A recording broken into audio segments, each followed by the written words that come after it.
Hey everyone, welcome to another episode of No Title Needed, coming to you from the beautiful Feinstein's Cabaret at the Hotel Carmichael in Carmel, Indiana, USA. And I'm Cynthia Collins. And I am Scott Osborne. Okay, what are we? And we are your co-hosts. We are. And today we have an excellent guest. Yes, one that you know, Scott. Yes, we go very far for back. almost your entire life. Yeah. Right? Yeah. Long time. Mm-hmm. Yes, Lisa Hall. Lisa, thank you for being here with us. Thank you for having me. Right. Well, you had to travel up from Nashville, Indiana. Right, this morning, so thank you. Okay, so you do a few things. I do. Right? Yeah. Many as I can. Okay, you stay busy. You are, and I don't know your official title of the Christmas market down in Nashville, right? What are you? I kind of founded that market. So you're the founder. Yes. And you still absolutely run the whole shebang. I do. Okay. Until somebody comes to me and says, hey, I'll take that over.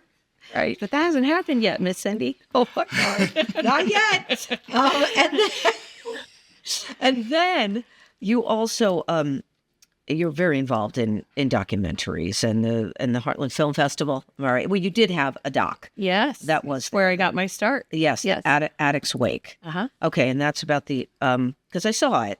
It was quite a few years ago, though. But it's the opioid, what was it? The opioid problem down there in Brown County? Yes. Opioid and meth, among other things. Right. And it was very, very well done. Thank you. Okay. So let's go back. Yes. Let's go back a few years, Okay. shall we? Yeah. It all started. Take us there. Tell me how you know.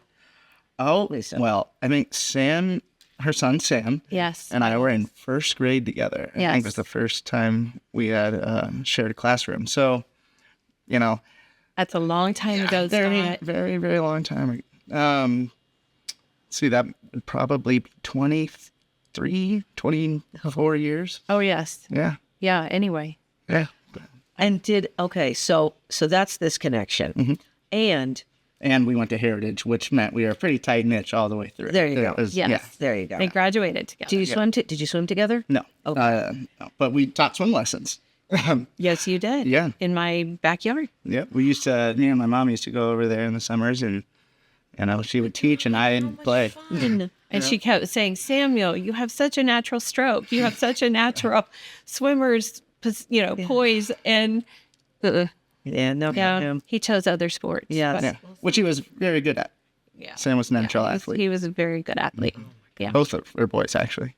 So he lives in Big Nashville, and I live in Little Nashville. Oh, I didn't know. I So had no we- idea.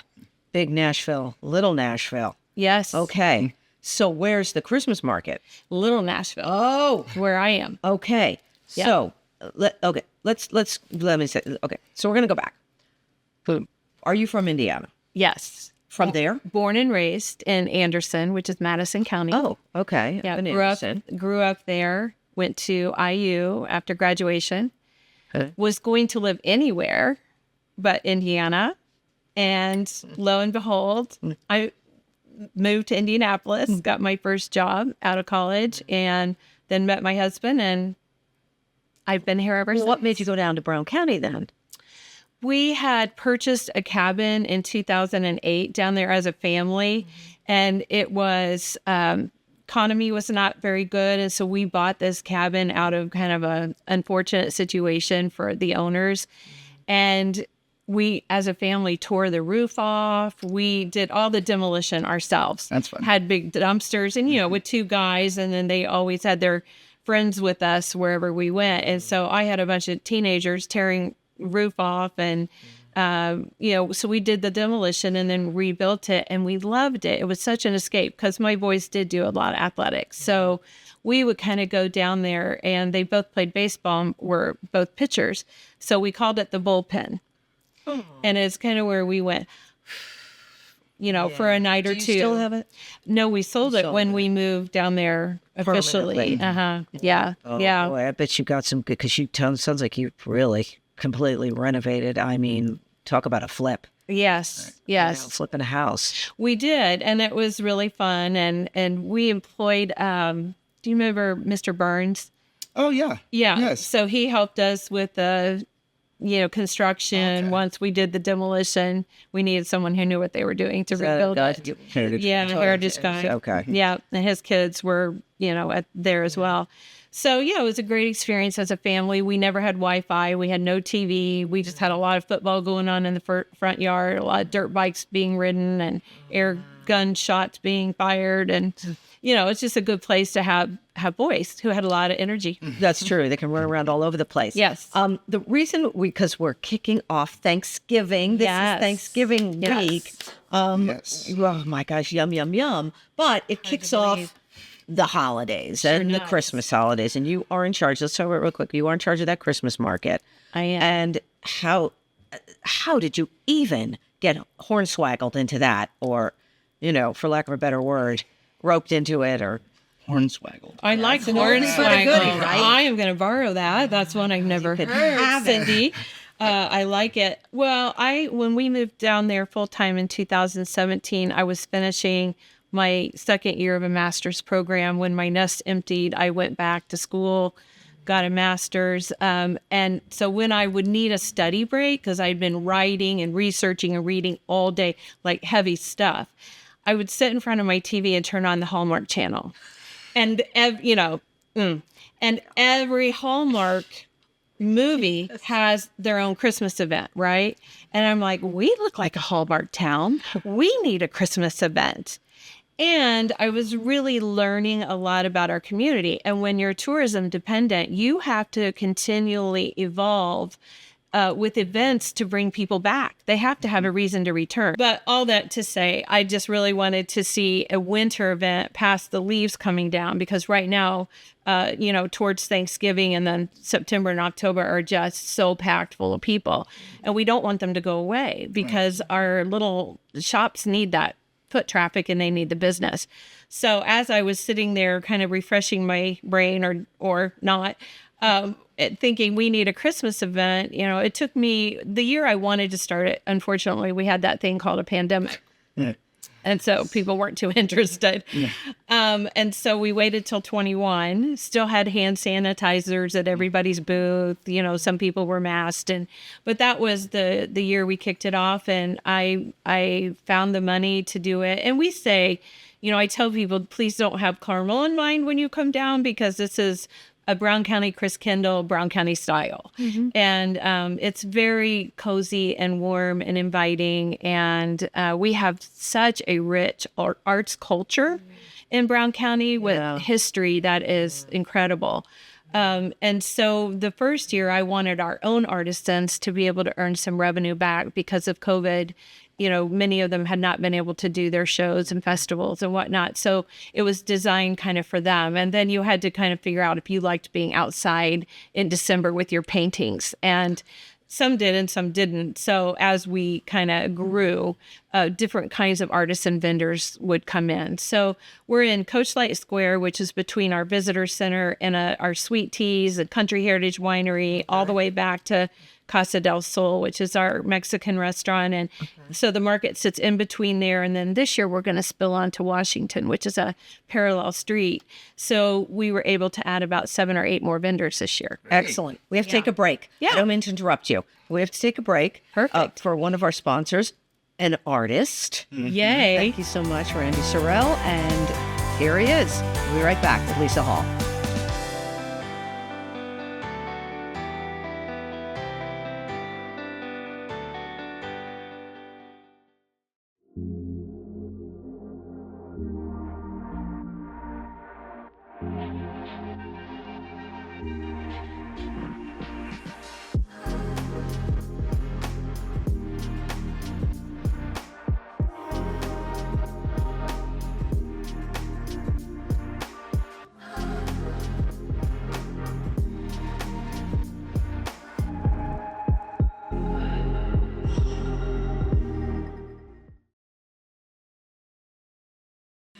Hey everyone, welcome back to No Title Needed with our guest Lisa Hall. And before the break, we were talking about the Christmas market you do down there. How it's expanding, and you founded it, not a co-founder, you founded it. Yeah. And it sounds like a wonderful Christmas market down there because it's so lovely down there, and all the artisans that are there, it really gives them a chance to show off their work right? I mean, Yeah. hello. Yeah. You know Yeah.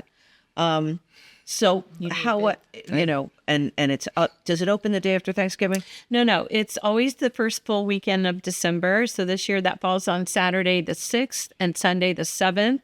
It's 2 days. Okay. And so it's always that first Saturday and Sunday in December. And this is year 5 for us. So I feel like, we're turning a corner in terms of kind of becoming a better oiled machine. Great. We're learning, but we learn something new every year. And expanding. And expanding, yeah. I like that it's earlier too. It kind of sets the mood, gets everyone in the Yes. Christmas spirit. That's very fun. Shop Yes. early. Yeah. Shop early. That's early. Yeah.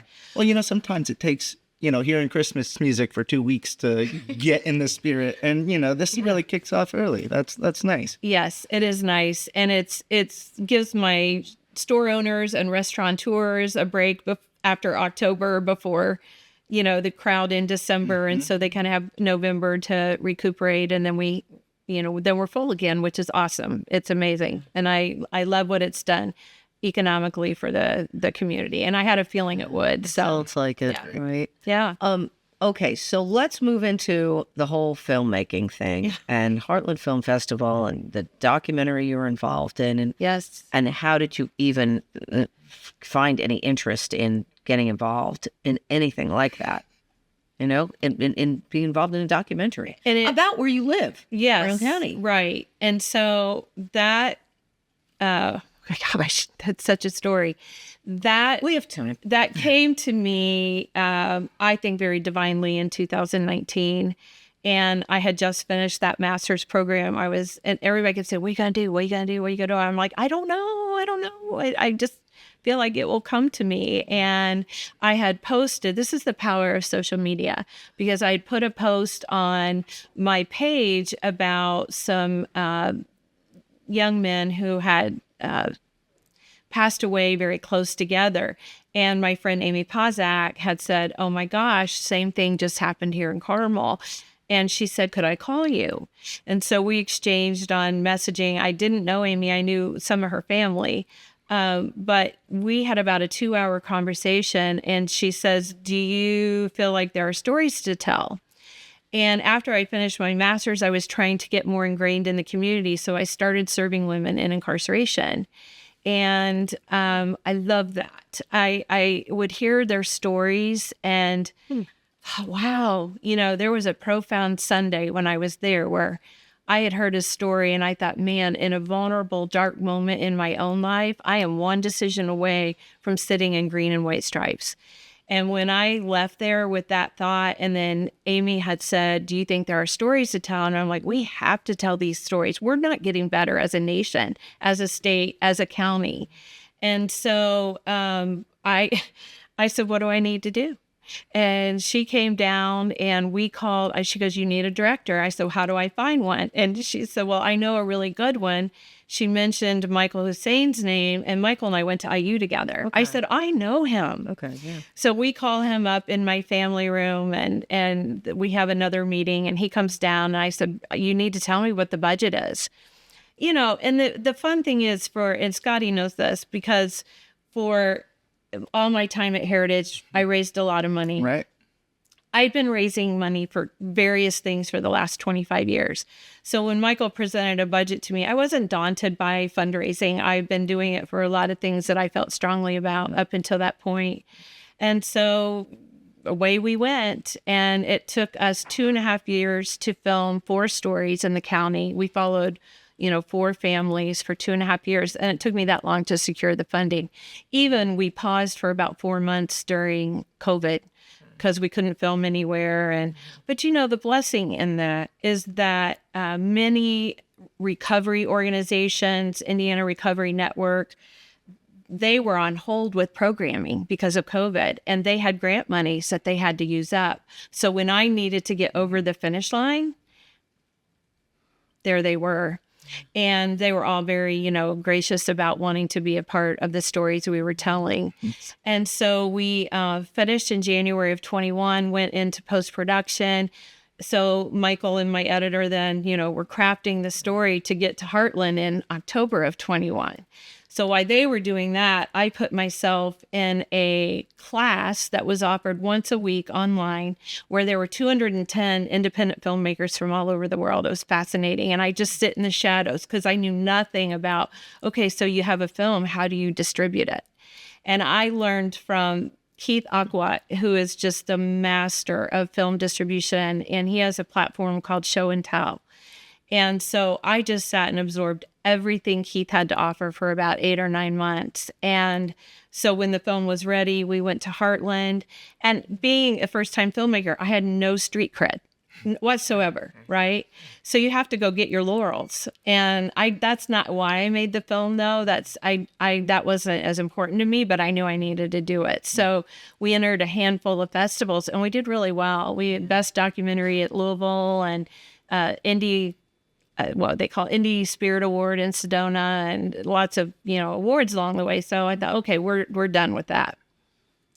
So the real dream was to get inside of communities in our state, wanted to start in Indiana, and we did. In late 22, communities would call up, how do we screen the film? We'd go, I say we, like I have a big team. Me, myself, and I would go, and I'm just so tired of me, myself, and I. So That's good. It's good company. Yeah. A little boring after a while, but I would go into these communities, we'd screen the film, they would have arranged, some people that could speak into a panel discussion, and then we'd start having these vibrant discussions all over the state. It was so exciting to see what Michael and I had hoped the film would do, that it was doing. It was shining light on the issue in the state of Indiana, and that's when we can start healing as counties. And so as we were in these counties, we had outcries for other versions of the film. We had an outcry for something for students. Now, that's an interesting journey. So can you make it? Michael and I looked at each other, sure, we can do that. So I had a couple of corporate sponsors that once I got the film, first film done, they came alongside of me to do that educational film. That was Anthem Blue Cross and Blue Shield and the Central Indiana Community Foundation. So they helped me get that educational film done, all new footage, 9 5-minute segments. We created a learning guide to go with that film.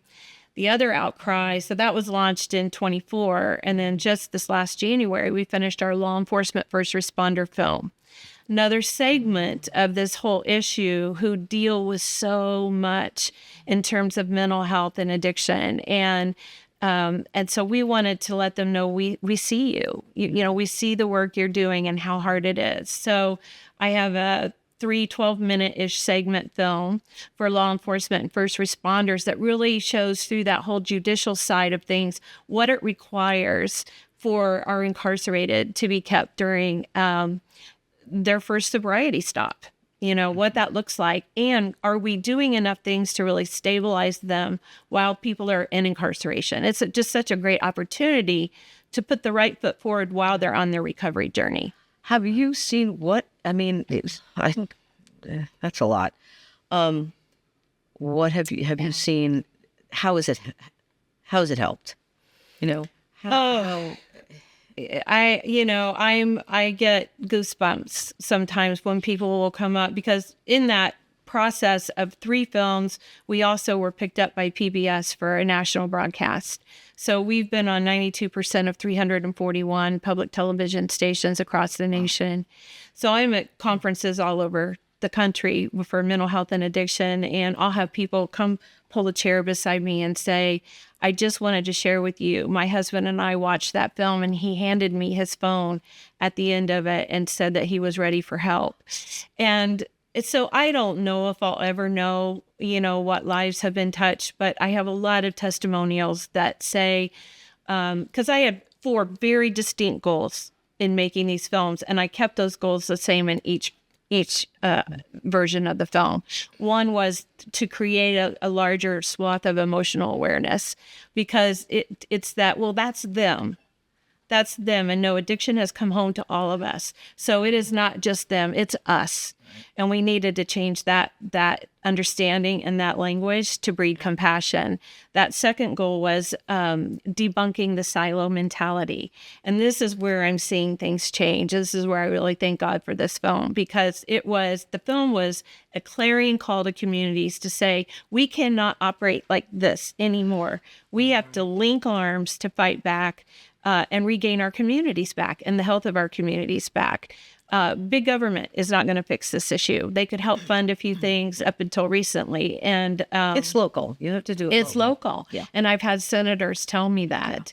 And then we wanted to showcase that recovery does happen. You know, we hear about so much of the losses, and that's what's in the headlines, and it should be, because it's devastating to communities. But we wanted to show that hope is still there and recovery does happen. And so we showcased in each film folks who have gone on to really use their lives to serve others in the issue, and they're leading vibrant lives past, addiction. Well, good. I'm so sorry we have to wrap it No. up, because what you're doing is fantastic and it's great. So congratulations. Bravo. Thank you. You're doing a Christmas market. Yay. Yay. But then, which is yay, and helping artists like yourself. Right. Yes. Actually, you should go down there and pitch a tent. I'll be there. And then, This year, maybe the set next year. and then of course you're helping spread the word about helping Yes. addicts and getting people into recovery. And Yes. so do yourself a favor and look up the Addicts Week. It's very good. And if you know anyone who needs help, this documentary is really a helping hand, I think. But Lisa Hall, thank you so much. Thank you for having me, us. guys. What a privilege. Oh my gosh, It was for our us pleasure. too, Yeah. right? Yep. And first thing, happy Thanksgiving, everyone, and eat as much as you want, Yes. because that's And then come name of the down and game. enjoy the market. right, because Yeah. that's what it's about, and also being thankful every day for what you do have.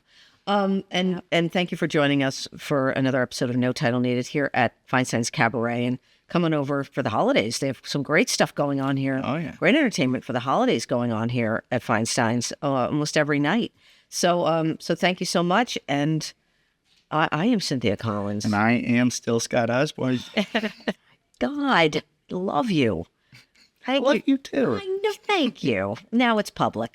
Right. All right. Thanks so much, and happy Thanksgiving.